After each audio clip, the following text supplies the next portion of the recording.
মৌসুমীর সংসারে সবাইকে জানাই স্বাগত। শুভ সকালের অনেক শুভেচ্ছা, অনেক ভালোবাসা। আশা করি আপনারা সবাই ভালো আছেন। তো আজকে দেখছেন এটা আপনারা মঙ্গলবারের ব্লগ। তো আমি সকালবেলা উঠেই কাজবার শুরু করে দিয়েছি। আর কালকে রাত্রিবেলা যেহেতু ফোনটা চার্জে বসানো হয়নি, তো ফোনে না একদম চার্জ নেই, ওই জন্য চার্জে দিয়েই যেটুকু পারছি ভিডিও নিচ্ছি। এই জন্য তো এরমভাবে না, যেদিনকে ফোন চার্জ না থাকে বা কিছু, এরমভাবে অনেক ভিডিওই নিতে পারি না, আর আপনাদের সামনে তুলেও ধরতে পারি না। ভিডিওগুলো একদম ছোট হয়ে যায়, পুরো দিনের কাজ দেখাতেও পারি না। তো ভাবলাম না, আজকে চার্জে বসিয়ে যেটুকুনি যেভাবে পারবো ভিডিওটা নেব। তো সকাল থেকে তো প্রচুর কাজবার সেরেও ফেলেছি। তারপরে এখন আবার আমি রান্নাঘরে এসে গেছি। তো বেশি কিছু রান্না করবো না, এই কটা করলা ছিল, একটু আলু দিয়ে ভাজা করবো, টমেটোটা বের করে রেখেছি। দেখি কিছু করি নাকি, কি ভালো যেন একটা থাকের মধ্যে দেখতে কি ভালো লাগছে। আর ওই কটা ঝিঙে নিয়ে নিয়েছি, ভাবছি ঝিঙেটা সেদ্ধ দেবো, একদম কচি ঝিঙেগুলো সেদ্ধ খাওয়ার জন্য এনেছিলাম। কদিন আগেই আনা হয়েছে, কিন্তু না ইয়ে করা হয়নি আর খাওয়াই হয়নি, মানে কোনো না কোনোভাবে ওই বাড়ি যাচ্ছি, নাহলে খাবার নিয়ে আসি, নাহলে ডাল সেদ্ধ পাঁপড় এসব করে চলে যাচ্ছে দিন। তো ভাবলাম না, আজকে এগুলোকে শেষ করবো না, না সবজিগুলো নষ্ট হয়ে যায়। আর হ্যাঁ, এটা কিন্তু সত্যি কথা, এইভাবে অনেক সবজিই নষ্ট হয়ে যায়। তো যাই হোক, ওই জন্য রান্নাঘরে এসে গেছে। আর ওইদিকে না অনেক কাজ সেরে ফেলেছে ওই ঘরের। আমাদের যে দালান ঘরটা, ওটা তো এখন যাই না গরমের জন্য। তো যেহেতু কালকে রবীন্দ্র জয়ন্তী, তো প্রত্যেক বছরই তো আমি কেন, এটা আমাদের সবাই আমরা রবীন্দ্রনাথ মানে বিশ্বকবি বা কবিগুরু রবীন্দ্রনাথ ঠাকুরকে সম্মান শ্রদ্ধা প্রণাম জানানোর জন্য আমরা যার যেটুকুনি সামর্থ্য সেভাবেই চেষ্টা করি। কেউ গান করে, কেউ নাচ করে, কেউ আবৃত্তি, কেউ আঁকা। তো আমিও প্রত্যেক বছর তো ঋষির ওই আঁকা, গান, আবৃত্তি এইসব দিয়েই করি বাড়িতে ছোট্ট করে। আর আগে তো স্কুলেও যেত, তো এখন যেহেতু মেয়েও আসে সব সময়। আসলে কি, আগে তো ঋষি একা থাকতে পারতো না, আনা হতো না ওইভাবে। আর এখন যেহেতু আমার মেয়ে রীতি সব ফেসবুকের সঙ্গে বা আপনাদের ইউটিউবের সঙ্গে সোশ্যাল মিডিয়ায় জড়িত, ওরও সব কিছু পোস্ট করি। তাই ভাবলাম যে ওকে দিয়েও একটুখানি যদি নাচ, আর ওর নাচ দেখতে তো আপনারা ভীষণ ভালোবাসেন। ওর পায়ে ব্যথা যখন হয়েছিল, প্রচুর মানুষ কমেন্ট করেছেন যে কবে আবার ও নাচ নিয়ে আসবে, কেমন আছে ওর নাচ দেখতে, আমরা ভীষণ ভালোবাসি, উৎসাহ পাই, এরকম প্রচুর কমেন্ট। তো সেই জন্য আমি ভাবলাম কি, যে তাহলে রবীন্দ্রনাথ ঠাকুরের সম্মান শ্রদ্ধা জানানোর জন্য একটু নিয়ে আসবো, আর একটু নাচ দুটো তুলিয়ে নেবো ছোট্ট করে। তাই জন্য তাড়াতাড়ি করে কাজ সারছি। আর ওইদিকেও কিন্তু সব ঘর পুছে পরিষ্কার করে রেখে এসেছি। আর ঋষিরও একটা আঁকা নিয়ে বসেছে, আঁকার জন্য দুটো বসেছিল। ওই যে বললাম না, ঋষি প্রচণ্ড ধীর, পড়াশোনা তো একদম করে না। ঋষির জন্য মনটা খুবই খারাপ, অঙ্ক কী করবে জানি না। অন্য সাবজেক্ট মানে যেরকম হোক, অঙ্ক একদমই করতে চায় না। এত বোঝাচ্ছি যে তুমি অঙ্কটা মাধ্যমিক পর্যন্ত একটু কোনো রকমভাবে পাশ করো, আমি বেশি কিছু চাইছি না, ঠিক আছে, যে তোর আঁকাই ভালোবাসা, আঁকা নিয়ে কিছু করার ইচ্ছা, তো ওই জন্য প্রেশারও করি না, সেটাই বলি, কিন্তু কিছুতেই বোঝে না। মানে এই নিয়ে আর ভালো লাগছে না।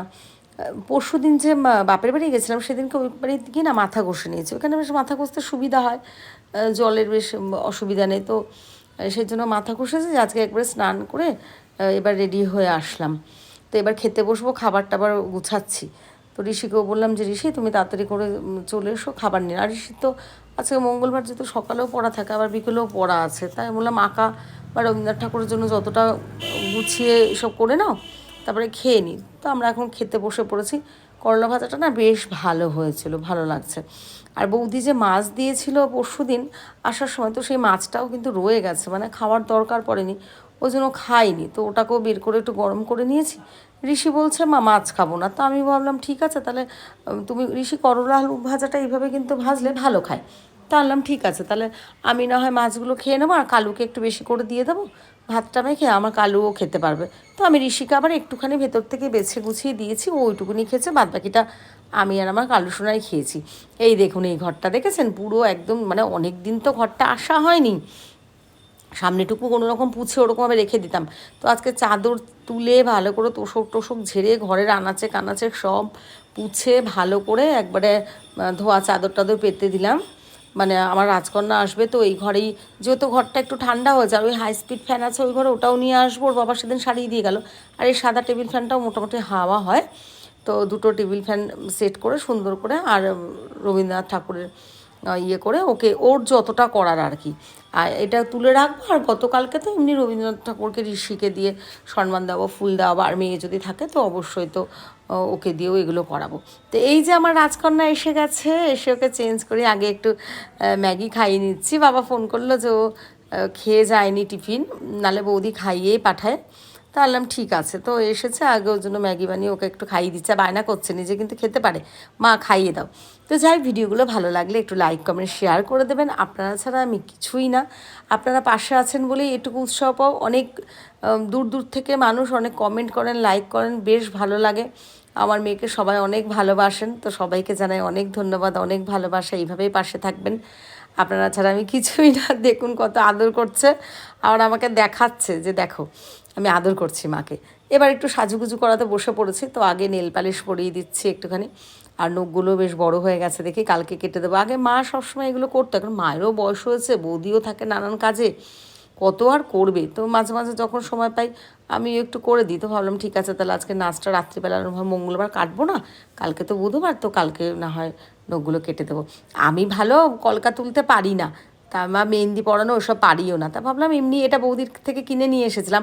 আর হ্যাঁ, আর একটা কথা বলি, এই যে যত সাজুগুজু আজকে বলে না, অনেক দিন থেকে আমার যে গলার সেট, কানের বা আমার মেয়ে যেগুলো পরে, সবই কিন্তু আমার বৌদির দোকান থেকে। তো আমাদের বিশ্বপাড়ার এখানেই দোকান, যারা কাছাকাছি নবব্যারাকপুর বিশ্বপাড়া থাকেন, হ্যাঁ আমি তো ফেসবুকে সব দিয়েছি এর আগেও, আবার একটা ফোন নাম্বার দিয়ে রিসেন্ট একটা পোস্ট করব, যদি আপনাদের ভালো লাগে তো ওখান থেকে নিতে পারেন। ও কিন্তু নিজের হাতে পছন্দ করে বানিয়ে দেয়, এমন না যে শুধু রেডিমেডটা পাবেন এরকম। তো দেখুন আমি সংক্ষেপে একটা ছোট্ট করে একটা কলকা তুলে নিলাম, কিছুই না, ওকে একটু ভালো রাখার জন্য আর একটু ভালো লাগবে এরকম। তবে হ্যাঁ, আগে কিন্তু মেয়ে এসব করতেই চাইতো না, আর আমার কাছে তো নাই, বৌদির কাছে তাও একটু করতো, আর বৌদি ভীষণ ভালো শাড়ি পরিয়ে দেয়, আমি তো একদমই শাড়ি পরাতে পারি না। ভেবেছিলাম ওই বাড়িতে নাচগুলো তুলবো, তো সেটা আর হয়ে ওঠেনি, তাই জন্য একটু নিয়ে আসলাম আবার কষ্ট করে।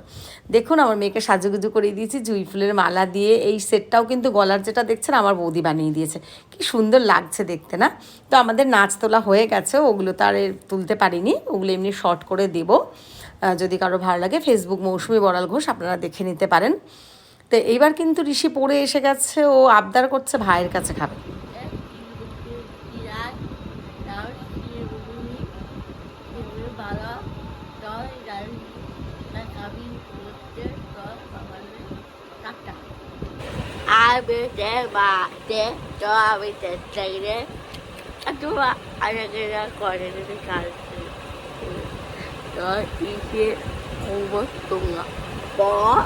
আচ্ছা, তা আজকের ভিডিওটা আমরা এখানে শেষ করছি, আশা করি আপনাদের ভালো লেগেছে। ভালো লাগলে অবশ্যই লাইক কমেন্ট শেয়ার করে দিতে হবে। আর আমার মেয়ে রাজকন্যা আজকে রাত্রে কিন্তু আমার কাছে আছে, এটা কিন্তু খুবই আনন্দের একটা ব্যাপার। ব্যাপারই দেখো সোনাম্মা, সোনাম্মা। তো চলো আমরা তাড়াতাড়ি ঘুমিয়ে পড়ি, তোমরাও তাড়াতাড়ি ঘুমিয়ে পড়ো। আজকের ভিডিওটা এখানে শেষ করছি, চোখ রেখো পরের ভিডিওতে। Tata, by.